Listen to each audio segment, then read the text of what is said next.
Dito sa SSS, meron tinatawag na salary loan, calamity loan, pension loan, at maging condonation loan. So, para saan nga ba to at ano yung pwede nating i-apply? Tara, pag-usapan natin. By the way, kung first time mo sa channel na to and gusto mo pa ng mga online tutorial videos katulad nito, please click the subscribe button. Sa SSS, as member nito, pwede tayong manghiram. Bali, yung perang hinulog natin sa SSS, instead na hintayin pa natin yung pagretiro natin para makuha siya, pwede na natin magamit yung ibang part nun. Kumbaga, hihiramin natin pero dapat ibalik din natin.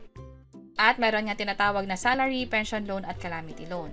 So pag-usapan natin yung pension loan muna. Ito ay para sa mga nag-retire na o nakakakuha na ng pensyon mula sa SSS. So para sa mga nagtatrabaho pa or younger than 60 years old, obviously hindi pwede ang pension loan. Para lamang ito sa mga nakakakuha na ng monthly allowance or pension nga mula sa SSS. Kumbaga, instead na hintayin nila yung pension kada buwan, pwede na nila tong i-advance. Pero ang tawag na doon ay pension loan. Pero may qualifier dito, hindi dapat nalagpas na 85 years old and above. Walang deduction dun sa pension nila katulad ng natitirang loan balance or overpayment sa mga benepisyo na kuha. Wala ring advance pension under SSS Calamity package dun sa account. At dapat active din yung status, merong DAM or disbursement account at updated din yung contact information. Again, para ito sa mga pensionado. Na, para saan naman yung calamity loan? Pwede makakuha ito, pero yun nga lang, dapat yung lugar kung saan ka nakatira o yung SSS account mo, kung ano yung address na nakalagay doon, ay dapat dineclare na merong calamity. At kadalasan, maririnig natin sa balita ito kung yung lugar natin ay apektado nga ba. Para sa qualifying condition, dapat merong at least 36 monthly contribution. At yung 6 na contribution doon ay nangyari in the last 12 months kung kailan ka nag-a-apply ng calamity loan. At yung 6 months din na yon ay dapat pare-pareho yung membership type mo sa paghuhulog. Halimbawa, self-employed, yung 6 contribution doon hindi dapat naging employed and then self-employed. Dapat consistent or pare-parehong membership category. At katulad ng sabi natin kanina, yung calamity na dineklara sa lugar ninyo ay dapat yun yung nakalagay na home address ninyo sa SSS. Balik tayo sa SSS online account, merong membership information, merong member details dito. Merong home address na tinatawag, dapat kung ano yung address na nakalagay dito, yun yung merong dineklarang kalamidad.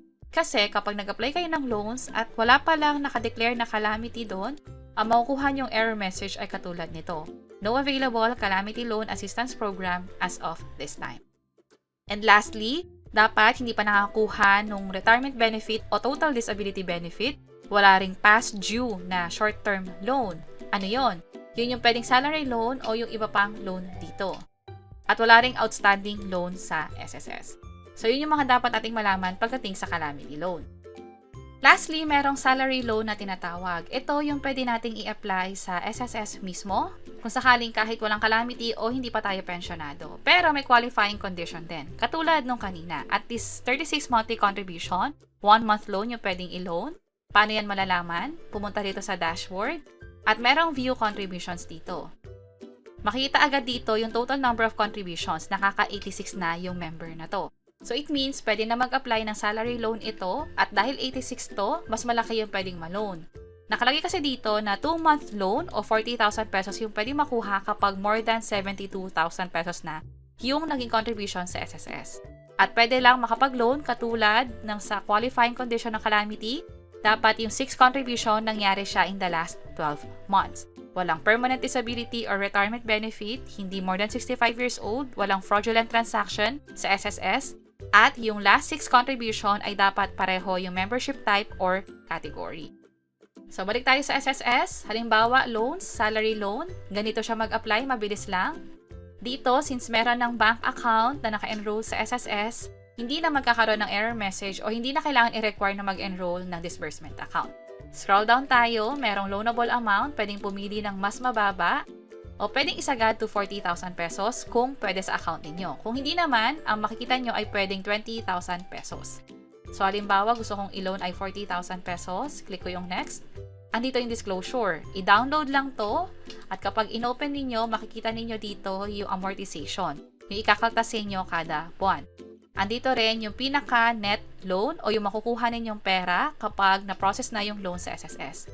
Meron na tong kaltas na service fee at advance interest. Speaking of interest, andito siya.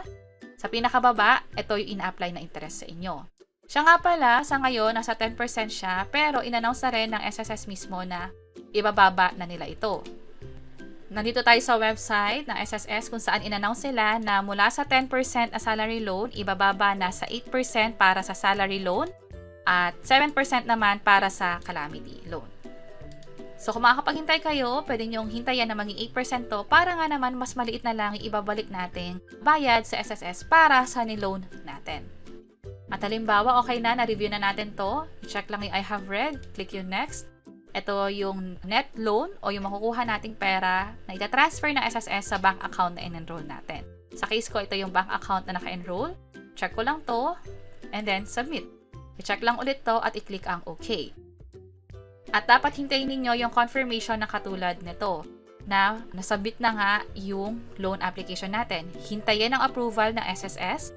Kung empleyado kayo, kailangan nyong i-notify yung HR or yung kumpanya pinagkatrabahuhan ninyo para i-certify nila o i-approve yung loan application ninyo. Kailangan pa kasi nila yung i-approve para nga naman ma-forward sa SSS.